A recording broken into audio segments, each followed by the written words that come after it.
Abangan po ba tayo na susunod? Marami yan. Marami susunod yan. Itong tag-init, iinit. Sir, bago mag-uwi. Yan ha? Ano tawag doon? Soundbite. Yung tag-init, iinit. Sinasabi ko sa inyo. Importante po yung trabaho na ginagampanan ngayon ng AMLAC sa paghabol po natin sa mga tiwali. Napakahalaga po niyan. Napakahalaga po niyan. At ngayon ko lang ho nakita na minsan, meron talaga mabigat na kalaban ang batas pagdating dyan.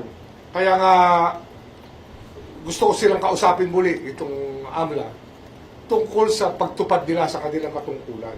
Sapagkat, alam niyo naman, hindi dapat banking industry ang kanilang pinangangalagaan, kundi yung mga pag-violate ng batas ng mga kawani ng gobyerno. Kasi ang trabaho naman namin talaga, corruption, anti-corruption, di ba? And they are the necessary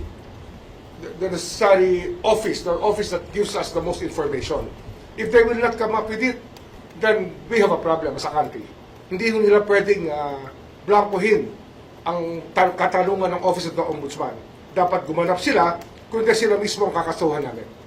Ang AMLAC po ay ngayon napapansin kung gaano yung ginagawa ng trabaho nila, pero for the past few years, tahimik. Parang kapag walang issue, tahimik lang sila.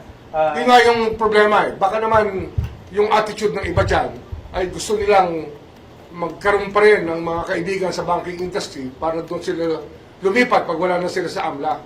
Yun po yung isang problema sa conflict of interest natin eh.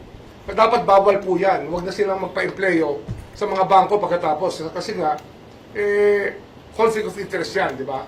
Parang ano yan eh, parang sabihin natin, isang opisyal ng cabinet papasok sa kumpanya na kanyang pinakikialman ng araw. Ganun po yan.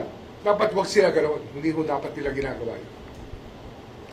Sir, Evan Alvarez po from UNTV. Meron po bang updates from flood control cases na hinahawakan po natin na pwede mo pong i-share sa ngayon? Meron po ba tayong developments? Tuloy-tuloy lang kami. Araw-araw nandito kami. Araw-araw kinakausap namin yung mga kailangan kausapin. Nag-case meeting kami. Every day, every working day. Minsan pati holiday, nag-uusap-usap kami.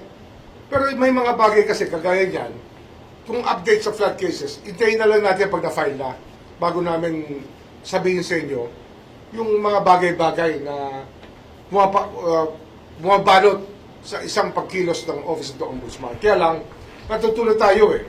Pagka tinanong tayo ng speculative question, mamaya, kami mismo yung pananagutin tungkol sa aming sinabi. Kaya hindi nyo na ako makukunan ng ngayong mga impormasyon kung hindi rin naman tagos sa katotohanan.